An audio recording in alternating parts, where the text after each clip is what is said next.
Olá pessoal, boa tarde, tudo bem?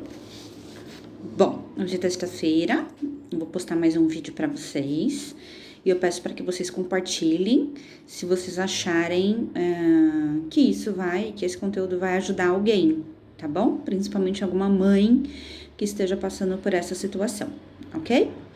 Bom, hoje eu escolhi um tema muito interessante para falarmos, que é o tema de luto, né? Que vivemos depois que nós temos o diagnóstico do nosso filho ou filha dentro do espectro autista ou outras deficiências, transtornos, doenças, que não é o caso do TEA, mas enfrentamos esse sentimento, né? Então, o luto, ele tem várias fases que a gente tem que realmente encarar e a gente precisa realmente progredir para que o nosso filho tenha um desenvolvimento normal, né, bem próximo do normal, com desenvolvimento com qualidade de vida, né, que é isso que busca as terapias, né.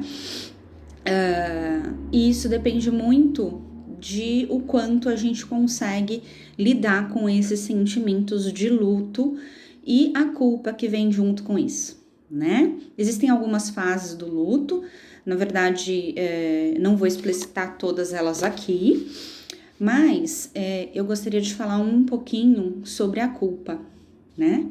Todas as mães, sem exceção, sentem culpa, né? E eu nem tô falando de mães agora com crianças com deficiências, transtornos, doenças, enfim. Só por ser mãe, né? A gente já sente culpa por fazer ou deixar de fazer, enfim. Mas quando a gente tá em processo de luto, a culpa, ela fica muito aparente, ela fica muito pesada. E o luto, aqui eu digo que não é a perda de uma criança fisicamente, né? Mas é um luto de um filho idealizado, uma criança pela qual nós idealizamos desde o ventre e queríamos que passasse por fases do desenvolvimento, mesmo não pensando nisso assim racionalmente, né?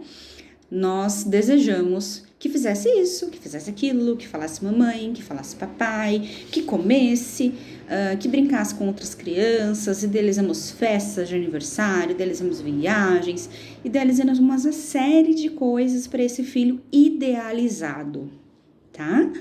E quando nos deparamos com a questão do TEA e outros, né, e o diagnóstico disso, passamos por esse período de o que eu faço com esse filho idealizado, né?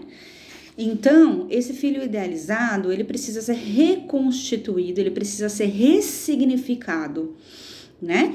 Que vai haver uma mudança aí, né? É uma mudança que não está sob o nosso controle, mesmo escolhendo as melhores terapias e os melhores terapeutas, também não sabemos qual vai ser o final disso, né? O quanto o nosso filho vai poder se desenvolver dentro desse contexto.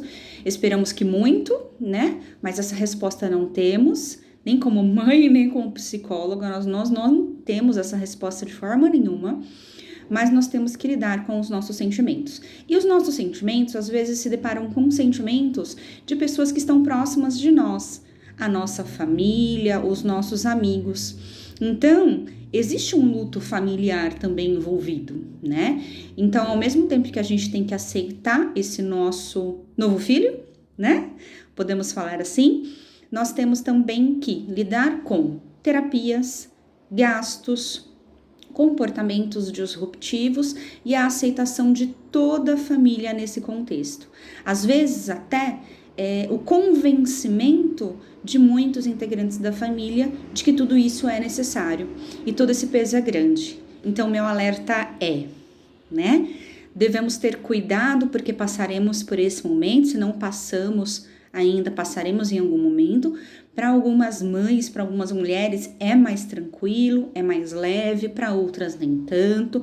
Tudo depende do contexto aí que cada uma formou, né, dentro do seu coração e na sua história de vida.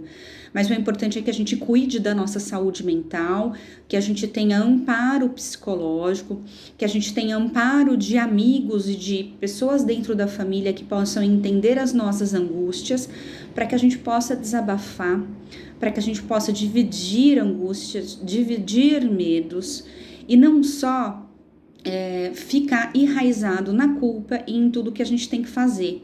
O importante, pessoal, mãezinhas, eu falo isso para os meus pacientes e para as mães que eu tenho contato, quanto melhor vocês estiverem como mãe, né? E nem sempre isso é 100%, não é um mar de rosas e não é família margarina, tá bom? Mas o importante é, quanto melhor vocês estiverem como mãe, a nível de saúde mental, a nível de equilíbrio, a nível de aceitação, melhora o desenvolvimento dos seus pequenos, né? Porque você vai conseguir sair da sua casa, enfrentar trânsito, ir para terapia, enfrentar todas as orientações que os terapeutas dão, enfrentar preconceito que de repente acontece em alguns contextos, alguns terapeutas que não dão certo e você tem que ir para trás de outros. A gente vai falar sobre mudança de terapeutas também. Então, cuidem de vocês. Isso é importante. Ninguém fala sobre a saúde mental das mães que cuidam de crianças especiais. Mas isso é imprescindível.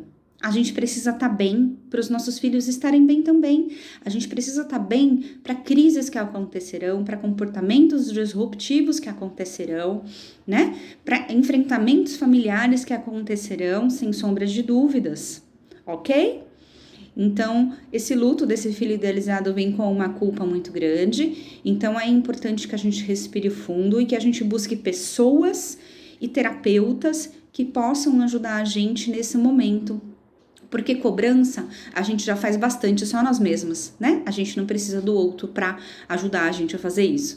Mas apoio, a gente tem que buscar pessoas que realmente entendam ou busquem, né, fornecer um pouquinho da escuta pra gente, para que a gente alivie um pouco essa pressão, principalmente dentro da área de psicologia. Muitas mães precisam de terapia nesse momento, então é importante a gente ficar de olho nisso, tá bom?